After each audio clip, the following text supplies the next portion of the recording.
Hi everyone, Danny Bader here, and welcome to another episode of Back to Life, our podcast where I interview people from all walks of life to hear their stories and the insight and wisdom they've gained on this wonderful journey called life.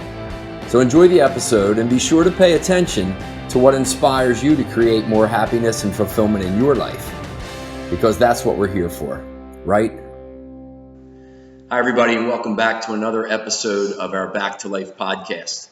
I am your host, Danny Bader, Amazon best-selling author and speaker.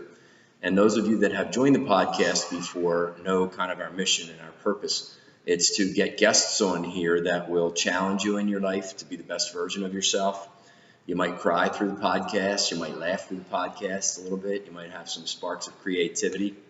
But mostly, I want our guests, and you're going to meet this one here in a moment, to plant some seeds of inspiration for you so that you can get really clear on what it is you're creating for yourself in your life. The big what am I up to? Why am I getting my butt out of bed every day? And then the second part is really the how. You know, how am I going about doing it? Where's my support network right now? How do I build resilience? What am I thinking, my mindsets and beliefs in both the good times and in the challenging times? So I am very happy to have today, and I know you're going to enjoy her. She's a sophomore here at Villanova University. Her name is Jessie Williamson, so we're going to jump in and get to meet her a little bit right now. So Jessie, thank you very much for joining here. I know it's a Sunday here at Villanova, and students are studying everywhere. And Jessie and her roommate Maddie, who you're going to meet here shortly, have hung out with me for about an hour to shoot this. So tell us a little bit, who are you? Who's Jessie? So right now I'm a sophomore in the business school at Villanova, but I grew up in a really small town with my loving parents, hi mom and dad, and my brother, who he's 3 years older than me. Okay. So in high school we bickered a lot. We weren't that close, but in college we've been best friends, and it's so nice. He's in Colorado right now. Where's he at? Colorado Springs. He's in Fort Carson. Oh, Fort Carson. Okay, great. Good. What's his name? Josh Williamson. Josh, yeah. Hi, Josh. Hi, Josh. But yeah, so in high school, I was really active. I played soccer, basketball, and track. And I was really, really into getting good grades. I never wanted to let myself down, so I was always studying. Okay. So I was always moving, always doing stuff. Cool. Good. What were some of the favorite things you did in high school? I loved to play soccer and basketball, and actually I just came from a basketball intramural game here.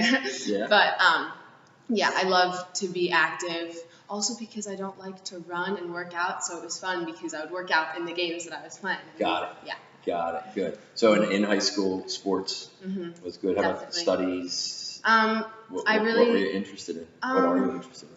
I really liked econ. I really like math, but I didn't know what I was going to do with math. So when I came into college, I was a math major, and then after my freshman year, I switched into the business school. So now I'm thinking about either econ or finance. Got it. Good. So you're a sophomore now, and when you came into Nova freshman year, what was that first month like? First couple of weeks? It was pretty good, right? It was very good. Yeah. I made my friends, and I love them. Yes. It was definitely hard because I do have a boyfriend who was my high school boyfriend, and he was a year above me. So when I was a senior, he was a freshman at Bloomsburg.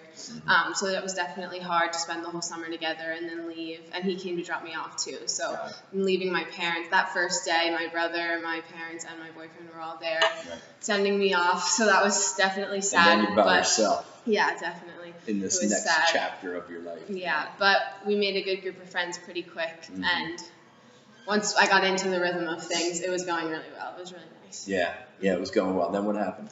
So I started to experience some headaches, but I felt my first headache a week, and then I went home for the Oli Fair, actually.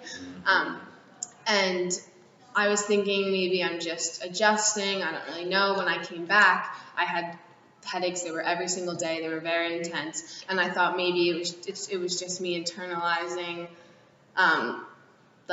different emotions. I was feeling them physically. Also, there was mold in our dorms. Also, I'm a freshman. It's like about a month in. I'm just stressed, adjusting, all kinds of stuff. So I went to student health. I went to urgent cares. Everyone was saying different things, but I mean, no one expects what happened to me to happen, so you don't jump there. Right. So for about a week, I went to student health, and then I went to student health several times. Then I went to an urgent care, and then on Sunday, September 30th, my mom was coming back from the beach over, and I called her and I said I need to go to the hospital. The pain was too intense. Yeah. So basically, I was at an all the time. I was at a 6 in pain level, just at all times.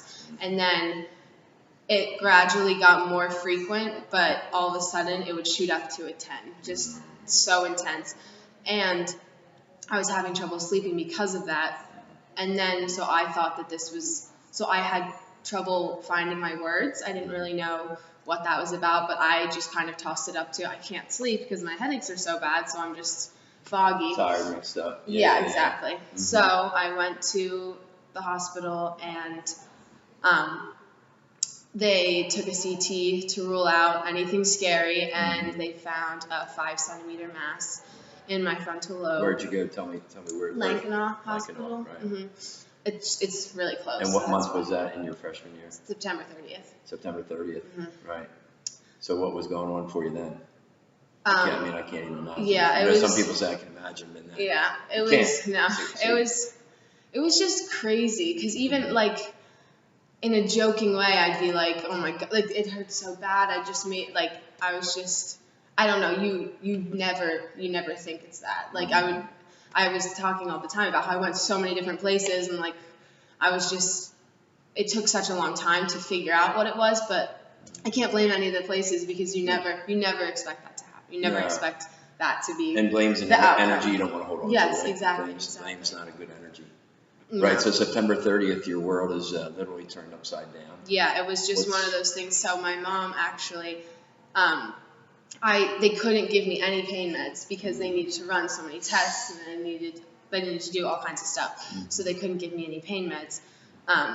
But I had gone to CT, come back, and I was just sobbing in pain. Like squeezing my mom's hand. It was just horrible. So my mom went out to talk to the doctors, and they were like, listen, I know you couldn't give her pain meds, but she's done all the tests, you need to.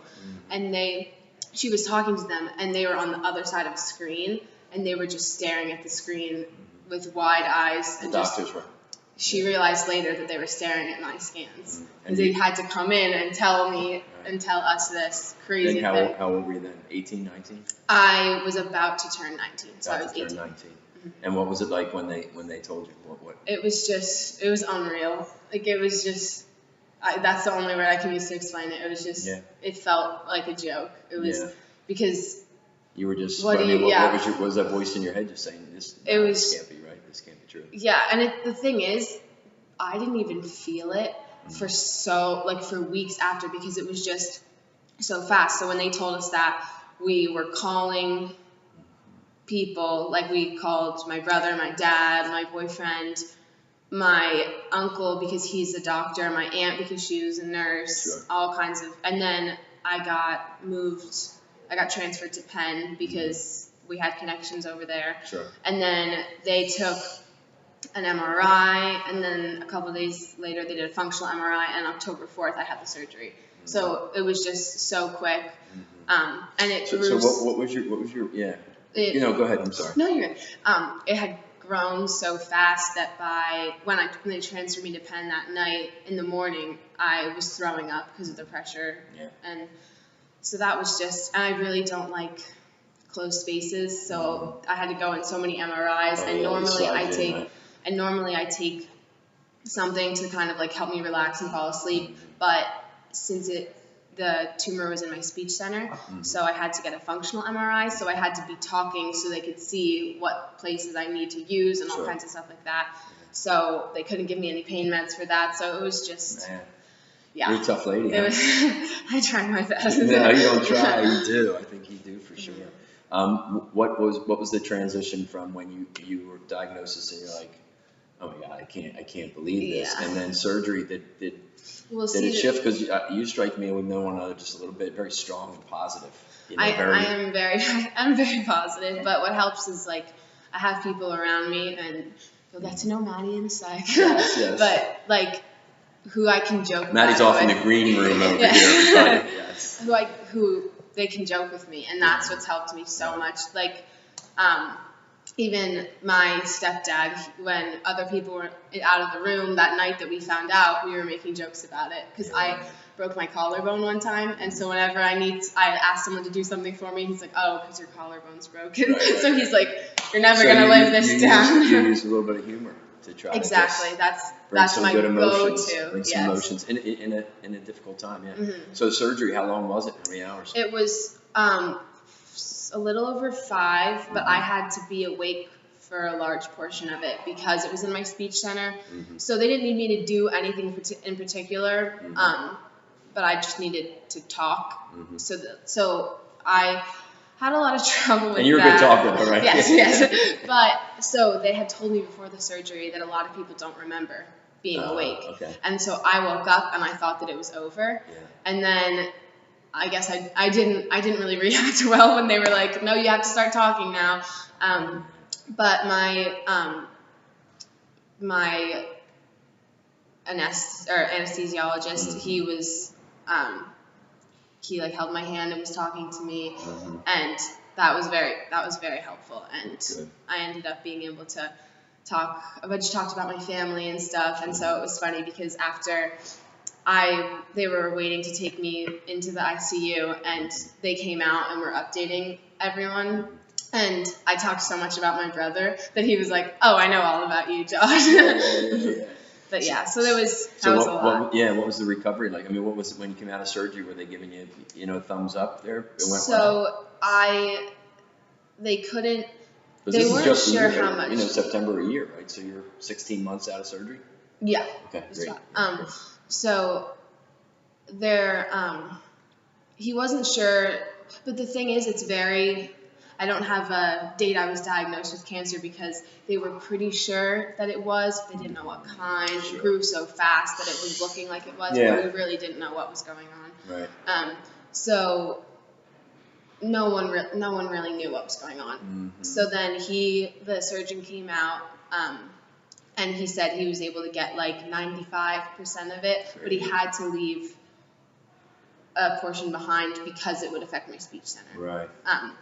So then I came back in the ICU, and I was in the ICU for, I believe, it was Thursday, so I think I stayed the night in the ICU, and then I believe I spent a night on like the regular just neurosurgery floor, and then I left on Saturday, so it was Thursday night, yeah. In Thursday. Mm-hmm. So then so you're out Saturday now, what's that little voice in your head saying to you? What are you saying to yourself? I honestly was just so thankful because I just had so many people constantly. I was never just with my parent. I was never just with everyone was in there. We were sneaking family members into the ICU because there was a maximum of 2 people disguised as nurses. We were just hospital personnel. Everyone. I just felt so loved. Here comes Josh. We've got your food for you. Exactly. There were just so many people, and so you just felt. Say it again, and you felt so loved and so. It's crazy but blessed because it's not crazy. Love's the best medicine going, right? Exactly, yeah. So, like my boyfriend's parents drove all the way to Bloomsburg and drove him all the way to Penn just so that he could come. And I had so many I have big families on both sides, so many people were in and out. My friends from Villanova came. So my one friend, my one high school friend who goes to Florida State, like flew up and surprised me. Like it was just incredible. Yeah. So you didn't drop out, but you left school. Yeah, I had to leave. Yeah, I didn't mean drop out. Yeah, but, Forgive me, right? Foot, mouth, all that kind of stuff. So you left then, and you went home, and what was it? Just rest. Well, that was also so many more people. It was just every day.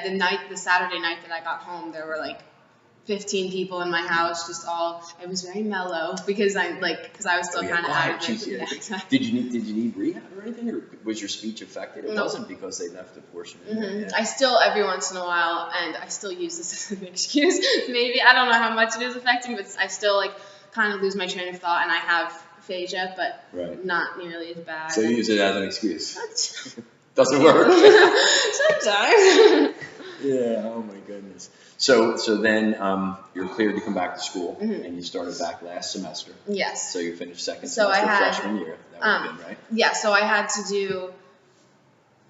So it took a while to learn what I had, what specifically my diagnosis was, because they had to have a tumor board and they were going to talk about it and see what went on.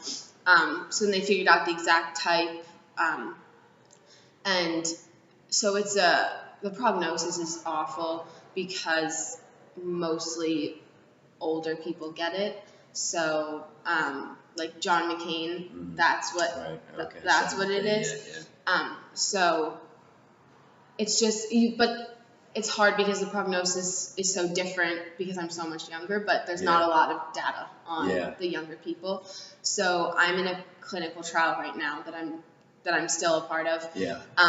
So my specific tumor doesn't respond to chemo, but when you have a clinical trial, they have to do what's called the standard of care to make sure they give you something that they know is working. So I had to do chemo and radiation for 3 weeks straight. That was like around Thanksgiving, and then during that's when we started like the first clinical trial appointment. And so I do that. I get it every 3 weeks, and right now I get MRIs every 9 weeks. And how's that? It's going well. It's definitely sometimes it's definitely going well. It's going amazingly because especially with this tumor, it's not growing or is very good. Yeah, it's just amazing, and that's what it's been. So that's this clinical trial. You think is suppressing the growth? Definitely the radiation. It's so good that you're young and strong, and medicine technology is amazing what they're coming up with, right? Because the thing is, the prognosis, especially like, is so poor because it's like 5 years or 15 years. That's like the date, like people who live 15 years after diagnosis, but they have so much more than they did 15 years ago. So yeah. Plus you got some special stuff going yourself, I think, huh? Yeah. So where are you now? What's your frame of mind and your? I don't know, I'm just keeping going. Right on. Where are you getting your support from? I mean, people obviously. Yes, so many people that if I don't say if I don't specifically mention you by name, like I know that. Just look in there and say, "I love you all tremendously." And don't go anywhere. Don't go anywhere. I just have so many people. So my boyfriend Rob Seifert and his parents have been just incredible. Like anything that I need, like they drove and picked him up. Like he was home every weekend when I wasn't in school anymore. Like he's just amazing. You get your support anywhere else? Oh yes, definitely. Wow. My Villanova people. Yeah, we're bringing her in 1 minute over here, Maddie.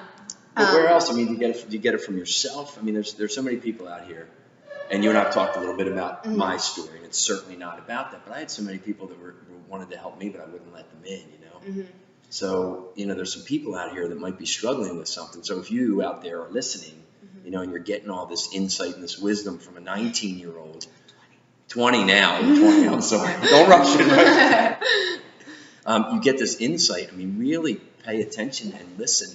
There are people around that want to help you, and I'm sure you've probably experienced where people may say something that doesn't come out right. Yeah, definitely. And what do you got to give them a break, right? Yeah, exactly. Because it's just sometimes like I've thought this, and it works in multiple different areas, but you can't.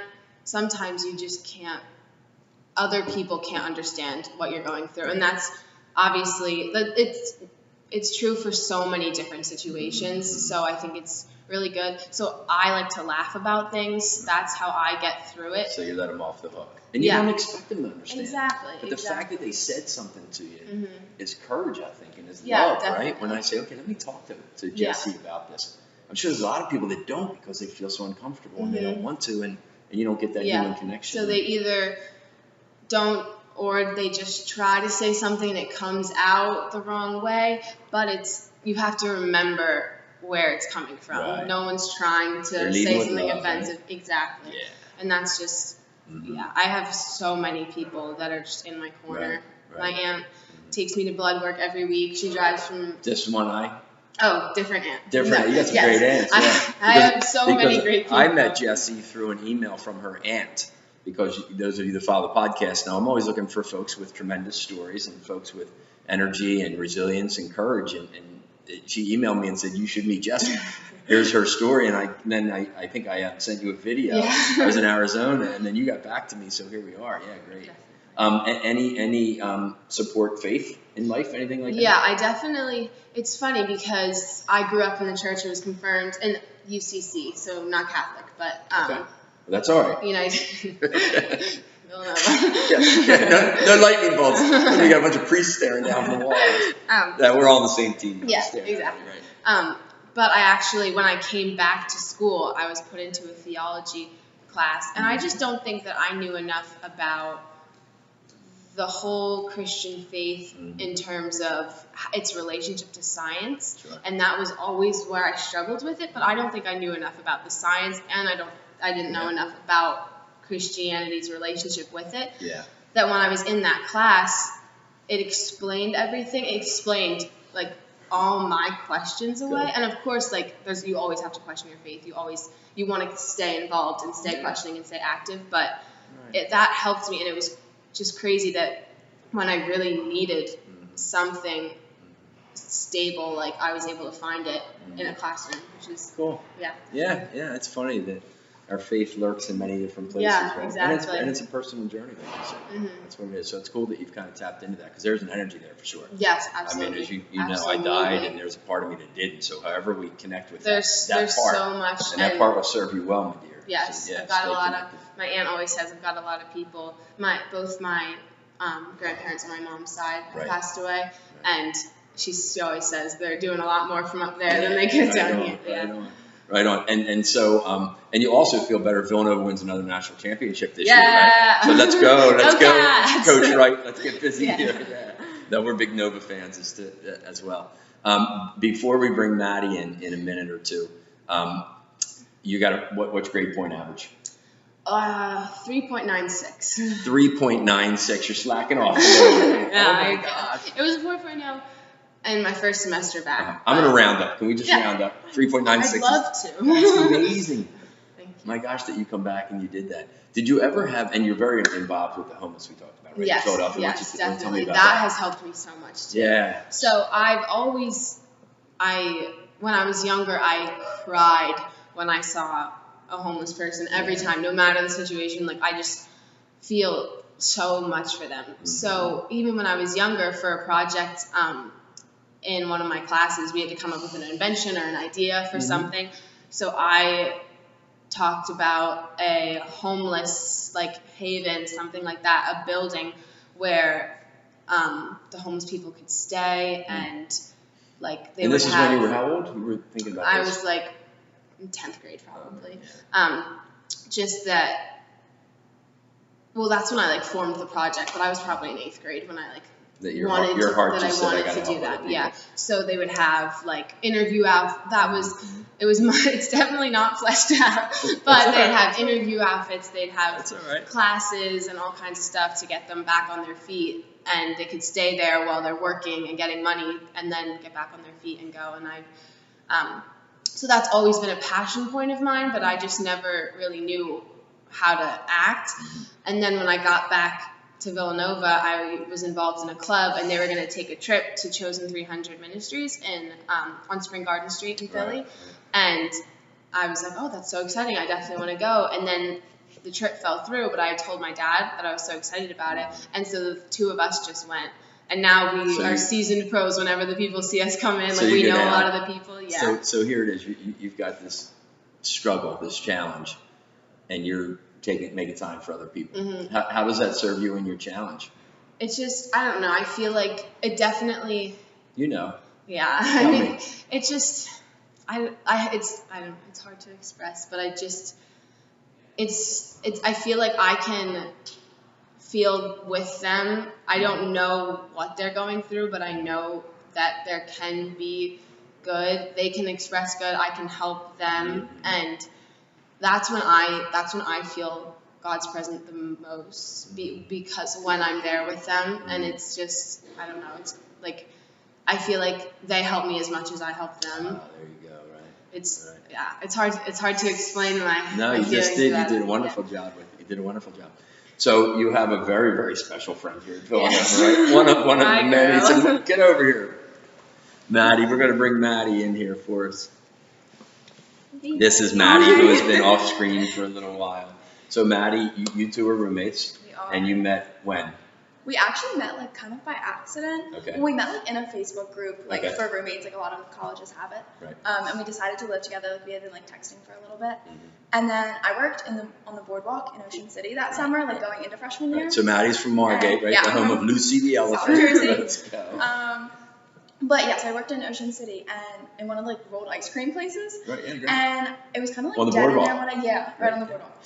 And it was kind of dead in there one day. I was just like hanging out, and then these two girls walked in, and me and the one girl kind of made eye contact, and I was like, she looks familiar, but like I didn't want to say it. And she was wearing a Nova hat. It should have been a giveaway. I don't know, but Did it on I didn't want to like say anything and then not actually know Stalk her her. or Yeah, something. it like, looked weird. So I just like went back to working, whatever, and then it turned out to be Jessie and her best friend from home, and they like kind of because Jessie like knew I worked at. So did you talk to him in the store? We Did ended you up finally- ended up talking, but I was very nervous. I Eventually- ran out of the store. It was just, but we It was ended a whole up, thing. Yes, And we then- can laugh about it. Yeah. And I was just about to end my shift, so then her and her friend hung around for a little bit, and then we all went and got pizza. Mhm. It was really nice. So then you lived together freshman year, yeah, we did. right? So what was going through your mind when you heard about Jessie's diagnosis? It was just really surreal because, like, obviously freshman year we're all kind of confused at that point anyway. Yeah. Like, we're all stressed. No one knows what's going on. Like, Yeah. and it was crazy because she would wake up every morning, like, before she got diagnosed, and we had another roommate too. So there's like me and this other girl. We were like, what is going on? Because she would wake up and just be like crying and just in so much pain, and we'd be like, Jessie, just stay home, or like go to the health center, like don't go to class. And she'd be like, no, I can't, my attendance grade, I can't miss class. Yes. And we were like, Jessie, it's like Type you'll A. understand, like go to the health center. And she'd always be like, no guys, I'm going to class. And she would leave and we would just look at each other and be like, what just happened? Yeah. And then when she got like diagnosed, it was just honestly so surreal. Yeah. Like I remember the message she sent us, like it was like talking about using humor. She texted us and she was like, Could she tell it? Yeah, tell us. Oh, I don't remember. I do. I was happy. She texted us and she was like, so guys, it's kind of like a good news, bad news situation. I do have a brain tumor, but like I don't have to take midterms. So she was like, I'm not gonna come back in time for midterms. So, like it's all good. And we're like, Oh my god. what? The power of humor, right? we're like, is it all good? And it was. It It is all good. Yes. Yes, but yeah. So you two are best friends. Oh. Okay. Heck yeah. Pretty close. I mean, I'm sure you had some other through growing up and all. Yeah. So what's the best thing, Maddie? You've been on this journey with her, and you know, it was really cool when we were talking about doing the podcast, and I was talking with Jessie, and then she started to talk about Maddie, and I said, oh, bring Maddie for sure, you know, because a lot of times it's just one-on-one, but this is wonderful. So what is Maddie? What's one thing that you love about Jessie? Oh, I'd love to hear Oh. Enjoy this. Yeah. Yeah. What do you love about her? Honestly, like nothing that like. Nothing. I mean, no. Are you Cut. carrying this? Cut. like none of my favorite things. We're gonna edit about that out. her- No, we're not. Can't scratch that. No, go ahead. None of my favorite things about her like have to do with like her cancer. Really, I don't know. I feel like a lot of people like are like kind of see her as like that girl with cancer, Yeah, like or right. that girl that's beating cancer. Like that's really awesome and like inspirational. But like I just see her as like my best friend and like the person I stay up with laughing. I mean, like every night we go to bed and we're always like, okay, good night, and we turn the lights out, and one of us will be like, hey, are you still awake? And then we talk and laugh for like another hour and a half, and then we're like, oh my god, we're never gonna wake up in the morning. Yeah, we gotta go to And sleep. like she's just like the person I share clothes with, and That's cool. like our wardrobes are each other's, and like everything we do is like we do everything together. We're always together, and like Truth. Yeah. Like no That's one has kinda ever like- seen one of us. Everyone Kind of like a knows sister. her. Yeah. yeah, and like I never had a sister growing Neither up, one of and, you had like, sisters? No. So it's right kind on. of, That is but cool. like I don't. It is like, don't get me wrong, like it's very inspirational to like see what she's done, Yeah. and like I'm very inspired and like humbled to Yeah, be, sure. and like the way she like carries herself and like handles the whole situation. Mhm. It's crazy. Don't let this go to your head. But like it's crazy, but like just my favorite part about her is just like the friend that I made through her. She's just like good heart. someone that like I'm so like blessed to like so blessed to have around. Like all my like friends from home say it, and like my boyfriend, like he's always like they're all like pretty close with Jessie, and they're like, she's just like a really great like person to have around there. I was like, she's just like a really cool friend to have. And I'm like, I know, and I just feel like it's just really lucky that we met on Facebook, because it's not like it was like a big like selection process. Like she was just the first person to comment on my post, and then I was like, oh, this girl seems nice. Yeah, and then we texted crazy. for like a day, and then she was like, want to live together? And I was like, okay. There was no coincidence, right? Yeah. I don't think know. so. One of my favorite quotes, and I'll offer this to you, is coincidence is God's way of staying anonymous. Oh, I Albert love Einstein, that. right? Coincidence is God's way of staying anonymous. It's funny when we do the podcast, that seems to show up a whole lot with some of the guests. That's cool. So you just love her heart. Just like her as a energy. person, yeah. And like You her got a little story is sisterhood like going. crazy and like inspirational. Yeah. It really is. It's going to get more inspirational too.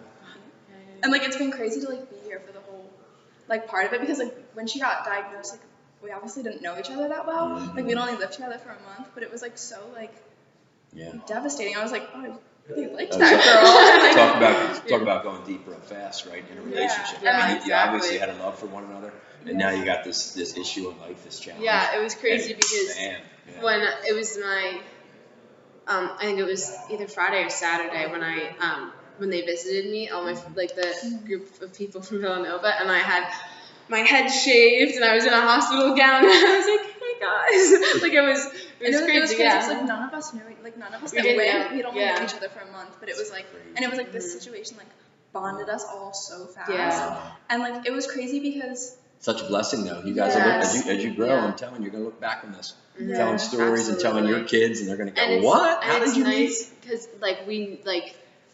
they kind of knew my sense of humor a little bit, but it's so nice because like that this group, like our friend Laura and like her boyfriend or your boyfriend and like they all know how I deal with things and how I laugh about things, and so it's so nice because some people, if you make a joke about a serious topic, that if you make light of it, like some people kind of like I gave a talk and I made a joke about I had much shorter hair, and so I was like, oh, this isn't a style choice, like this is something that I went through, and there were crickets. It was horrible. Me and Laura were the only people laughing. So sometimes there's different reactions to that stuff, but I can always count on my girls. What's the one thing you love about Maddie? I mean, I get this, but what's the one thing that you really love about her? Like, I feel like you kind of took it. That's like, I was actually talking to my boyfriend about it the other night, because I was like, there's no one, like, I feel so lucky that we met, because like, I obviously met a lot of people at Villanova, and there's still no one who like I like better than her. There's no one who just, I don't know, we're just, I feel like we jive, is that the word? Vibe. We're so well. And we don't really get tired of each other. Yeah. And like, well. That's a beautiful thing. When you have that friend and you go, man, I don't even think we ever had a fight. Yeah. You know, there's not too many. We really don't. Yeah. Like we yell at each other a lot, but like never like, serious. That's an expression of your love. Yeah. Oh my gosh. Yeah, you two are certainly blessed to have one another. So where are we headed from here? What's up for you? Where are you going? The library. What's the future? Not the library. The future. She got a big internship this summer. Oh, I did. Did you where? Yeah, at Penn. Because at Penn Medicine? Yeah. So one of the days where I had to take medicine to go in the MRI, I also had treatment. So I don't remember talking about it, but I was talking about how I needed to get an internship. And then one of the nurses said that she'll talk to someone because they have like interns that they use over the summer, and so then one thing led to another. I had an interview, and now I have an internship. Yeah, that's awesome. Intern down at Penn. Yeah, that's cool. It's cool because it's about the clinical trials and how the drug companies sponsor the clinical trials, but then there's certain things that they can't pay for and that the patient has to pay for. So I understand all of that from my position because I'm on a clinical trial and stuff, but then like I'll be working on the finance side. On the finance side, good. So not front end patient side. Yeah, no. But you will inspire people for a long time, I'm sure. What's your attitude about your path forward here with this challenge? What's your attitude?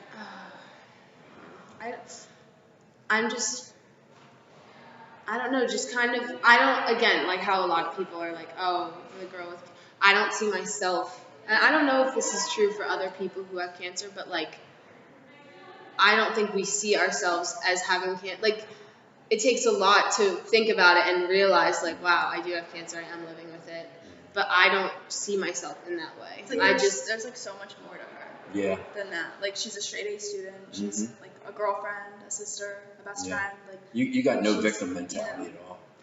I don't. I just, like, I'm just very, I'm very like, let's go. Yeah. I love it. That's what I always say. Yeah. Let's go. Yeah. That's cool. And you epitomize that.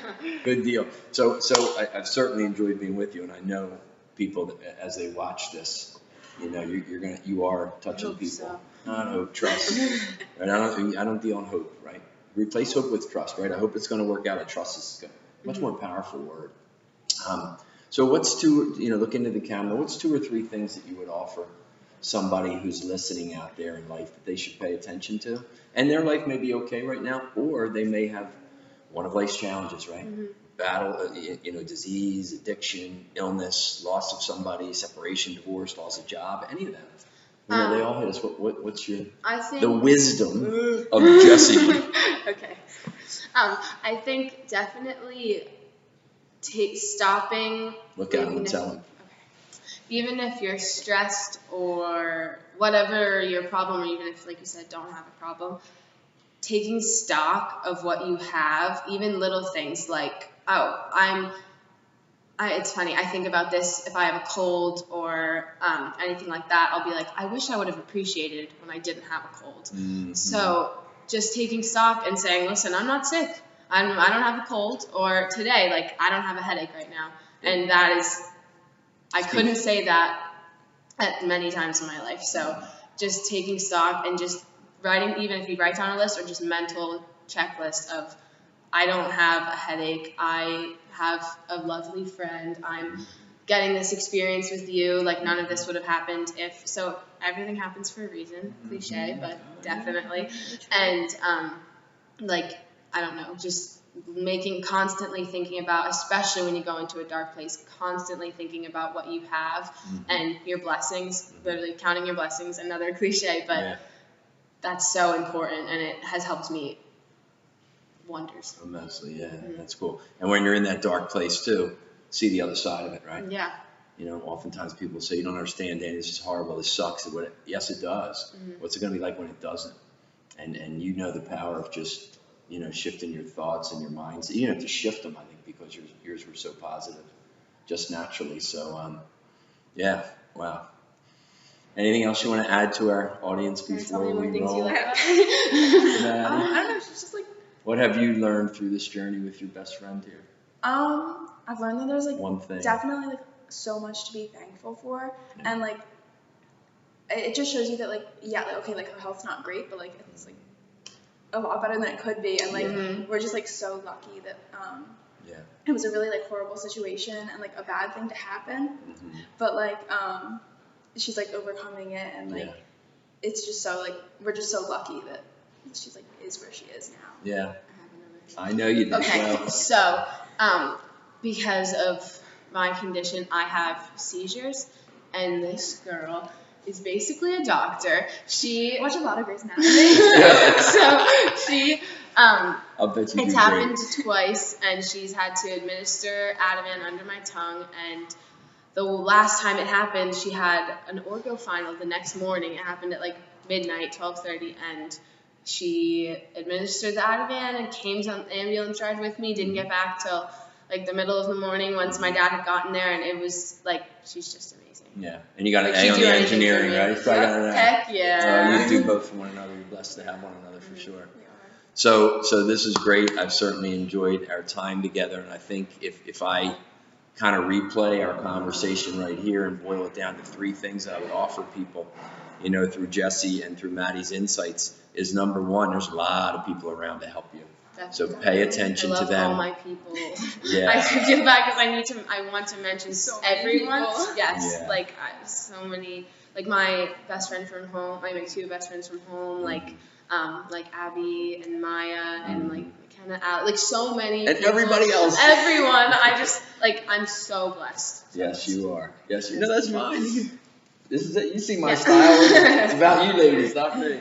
But really, right, the people. And then the interesting thing as well is when you give back, when you go and help those people down there, the homeless people, it's very interesting that you said, man, I feel so good. That's when I most feel God around, you said. So it's important, right? Seek support is a principle of the Jackrabbit that we talked about, but also be support. Make sure that you're helping other people.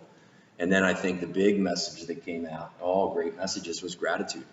Just every day, stop and just take that pause, put down the phone or whatever, get out of the email inbox and just be thankful for where you are and what you have, right? And I think we get a lot of power from that.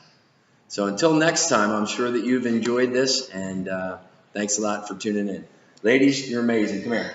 You're amazing. All right, all the best. Take care. Say goodbye. Goodbye.